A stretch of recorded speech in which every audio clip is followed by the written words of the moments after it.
Hello, my name is Harrison Cairns and I'll be standing as a candidate for the Trade Unionist and Socialist coalition in the ward of Headlands in Northampton.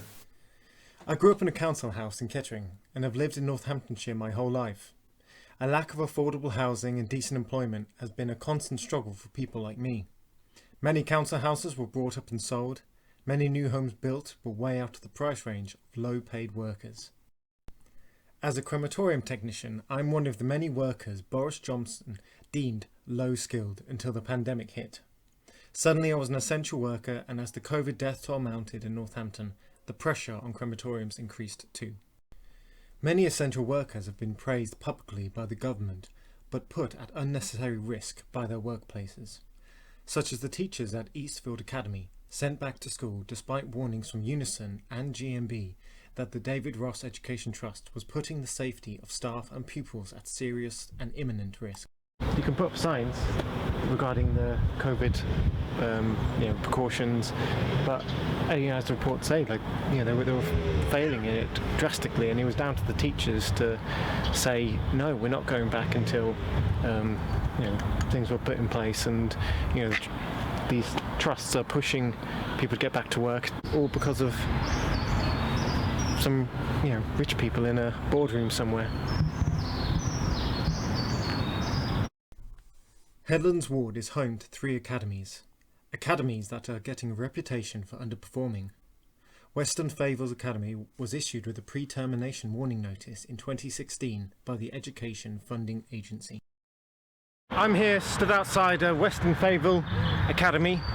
This is actually one of Greenwood Dale's academy trusts, owned academies. In 2016, this Ofsted classed this place as needing drastic change, drastic improvement.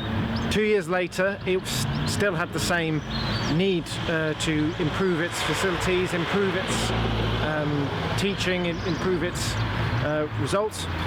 And then even more recently, it has actually been reported that Greenwood Dale has had to give up 2 of its schools simply because of the failures. The students that actually getting the worst of it are actually some of the most gifted, but also some of those from the minority groups, those whose English isn't their first language.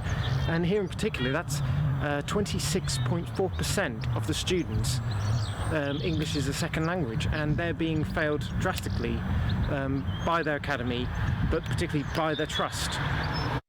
Academies across Northampton are getting such a bad reputation. It's no wonder teachers called strike action earlier this year when Sywell Primary School became the next state school set to become an academy. There's multiple trusts that have bought up schools within the area. One of them is the Northampton International Academy up near the racecourse, which is owned by the East Midlands Academy Trust. One of the former heads, actually on his, as he sort of left his position, wrote a letter detailing the failures in the budget, failures in the cuts that the trust demanded of the academy.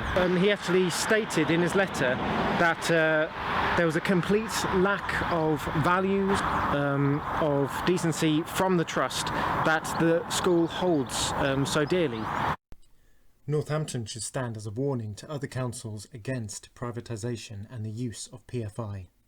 According to the Centre of Health and the Public Interest, the estimated amount of taxpayers' money that went directly to PFI profits in school schemes between 2017 and 2020 was £270 million before tax.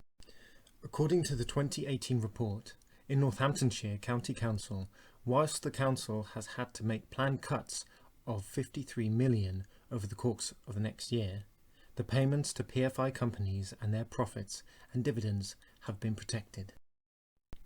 Whilst in the area, I got chatting with Richard, a local resident who shares similar concerns about the way Northampton Council have misused public funds. I'm pretty sure the public outcry wasn't enough to say let's privatise everything. Yeah. Because that's not done anything for the working class, is it? So, I think it's been a way to kind of keep this expenditure off their books, you know, Yeah. so it doesn't look like the council is spending this money. Yeah. It's, you know, going out to the private Exactly. firms. Yeah. But the worst thing is that some of these PFI sort of schemes, they're basically they're accruing interest, much like saying taking a loan out Yeah. with a bank or something. So I think I was looking at some figures for, I think it's 3.9 million that the council paid back. The interest increased by 10.2 million. Wow. And that's a ridiculous return for the interest. Well, I think it's an interest increase. Since the start of the lockdown, getting the message out supporting furloughed and key workers has been a challenge. As a member of the Socialist Party of England and Wales, I've campaigned in support of full pay for furloughed workers and no return to work until it's safe. I supported the Green Corps workers in their struggle for workplace safety and sick pay, and I've supported NHS workers calling for a 15% pay rise. Now I'm calling on you to give your support to TUSC in Headlands. TUSC candidates are ordinary, working class people who see how cuts and privatisation have damaged this community. We promise not just to vote against cuts, but to actively campaign to fight them. We want to work with local trade unions, activists and community groups to create a no-cuts budget. This 6th of May, give your vote to the Trade Unionist and Socialist Coalition, or TUSC, in the Headlands Ward.